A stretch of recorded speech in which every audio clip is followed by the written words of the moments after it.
주님께서 여러분과 함께 마테오가 전한 거룩한 복음입니다.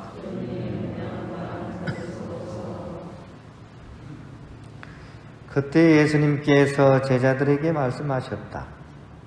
청하여라 너희에게 주실 것이다. 찾아라 너희가 얻을 것이다. 문을 두드려라 너희에게 열릴 것이다. 누구든지 청하는 이는 받고 찾는 이는 얻고 문을 두드리는 이에게는 열릴 것이다. 너희 가운데 아들이 빵을 청하는데 돌을 줄 사람이 어디 있겠느냐? 생선을 청하는데 뱀을 줄 사람이 어디 있겠느냐? 너희가 악해도 자녀들에게는 좋은 것을 줄 알거든. 하늘에 계신 너희 아버지께서야 당신께 청하는 이들에게 좋은 것을 얼마나 더 많이 주시겠느냐? 그러므로 남이 너희에게 해주기를 바라는 그대로 너희도 남에게 해주어라. 이것이 율법과 예언서의 정신이다. 주님의 말씀입니다. 잘 됩니다. 오늘 복음 말씀은 기도에 관한 그런 말씀으로 우리가 너무나 잘 아는 그런 말씀이죠. 문을 두드려라 열릴 것이다 하는 기도에 관한 그런 말씀입니다. 기도에 관한 재미난 얘기가 있는데요. 60세 먹은 동갑내기 부부가 있었습니다. 그런데 할아버지가 소원이 하나 있었어요. 어떤 소원이냐면 젊은 여자와 한번 살아보는 게 소원이었어요. 그래서 기도를 했어요. 어떻게 했냐면 나보다 30살 어린 여자와 살게 해주소서라고 기도를 한 겁니다. 얼마나 간절히 기도했는지 하느님께서 질리셔가지고 결국 그 소원을 들어주셨어요. 그 할아버지가 아침에 탁 일어나가지고 눈을 딱 떠보니까 정말로 30살이나 어려 보이는 여자가 옆에 있었던 겁니다. 알고 보니 할아버지가 90살이 된 겁니다.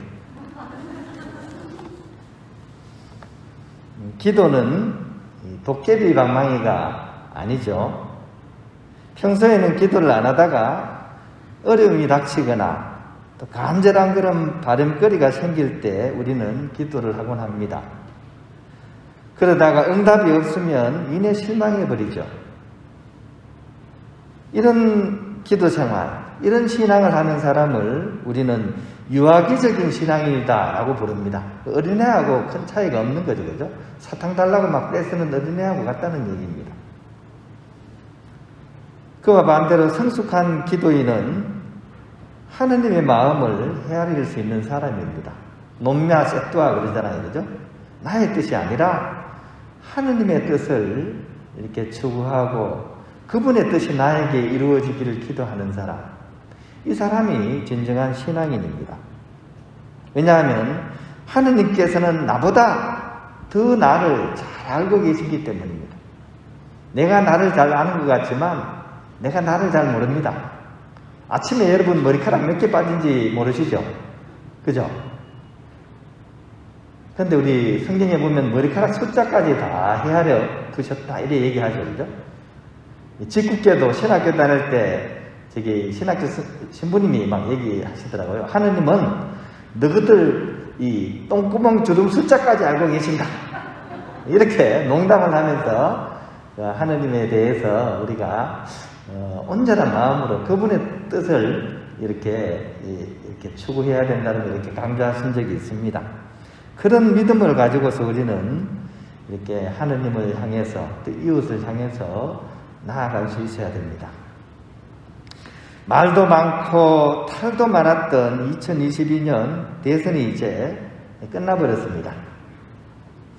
민심은 천심이라는 그런 말이 있듯이 결국은 더 많은 국민들이 현 정권의 그런 심판을 택했습니다. 기회를 줬는데도 불구하고 무능의 극치, 또 사욕의 극치를 부렸고 선거를 앞두고도 생색만 내지 실제로 선거운동을 뛰지도 않았습니다. 여기에 국민들이 너무나 분노를 한 거죠. 그래서 이제 좀 위험성이 있는 그런 검찰공화국이라 그러잖아요. 그런 위험성이 다분히 있는 사람이 지금 이제 정치를 이렇게 바통을 이렇게 물려받게 되었습니다. 이런 상황 하에서 우리 신앙인들의 그런 역할은 과연 어떤 것이겠습니까? 일단 모든 것을 하느님께 맡기고 논바닥처럼 이렇게 마른 논바닥처럼 갈라져 버린 그런 우리 국민들의 마음을 하나로 모을 수 있는데 이 최선을 다해야 되지 않을까? 기도하고 또 노력해 나가는 거. 지금 우리 상황이요, 우리가 여기 취해 있어서 그렇지 주위 상황을 보면 지금 우리가 이럴 여유가 없어요. 지금 일본은 계속 전쟁하려고 지금 전쟁 국가를 하기 위해서 어떻게든 발버둥을 치고 있고, 러시아도 지금 중국하고 손잡고 그죠? 세계를 향해서 막 나아가려고 하고, 미국은 뭐 옛날부터 그랬고 그죠? 그 가운데 우리가 있습니다. 그것도 남북 간에 갈라져가지고 치고받고 코피난 상황에서 이 선거 보세요. 딱 절반으로 갈라졌잖아요. 그죠? 이러면 밖에 나라에서 보면 이거는 완전히 잡아먹기 다 좋은 그런 상황, 이런 상황이 한가운데 지금 우리가 있는 거거든요.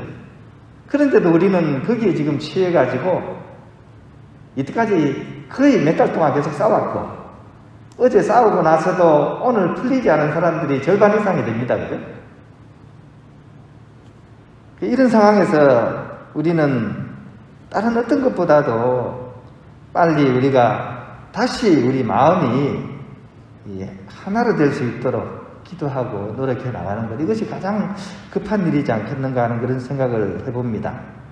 물론 이게 쉽지가 않을 것이고, 또 새롭게 권력을 얻은 사람들의 그런 전행도 이제 우후죽순처럼 거죠. 감춰왔던 본심을 드러내면서 어떻게든 자기 이익을 챙기기 위해서 서로 막 이전투구하게 될 겁니다.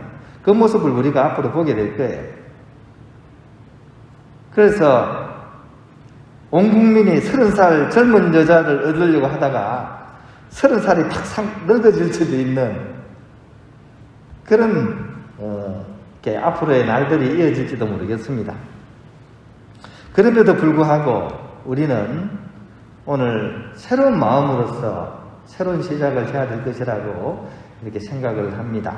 깨어있는 마음으로 한쪽 문이 닫히면 또 다른 쪽 문이 열린다는 그런 믿음으로 새로운 시대와 역사를 만들어 가는데 우리가 좀 주도적으로 이렇게 나가야 되지 않겠는가 하는 그런 생각을 해봅니다. 왜냐하면 역사의 주인공은 결국 국민들이잖아요. 그죠? 올바른 양심의 소리를 내면서 또 깨어있는 눈으로 세상의 흐름을 바라보면서 국민들의 소리를 내야 될 때 양심에서 우러나오는 소리로서 우리 소리를 낼 수 있을 때만이 이 분열되어서 마구잡이로 치달아가는 이 나라를 다시 균형을 잡게 할 수 있기 때문입니다. 또 그런 마음을 가지고서 우리의 일상을 이렇게 살아가려고 노력하는 사람이 참된 신앙인이고 참된 복음인이지 않겠는가 하는 그런 생각을 해보면서 오늘 이 복음 속에 있는 그 기도하는 마음, 문을 두드려라 열릴 것이다 하는 이 마음을 우리가 잊지 말고 열심히 기도하면서 우리의 새로운 그런 역사를 만들어가는 그런 주역이 되었으면 좋겠습니다.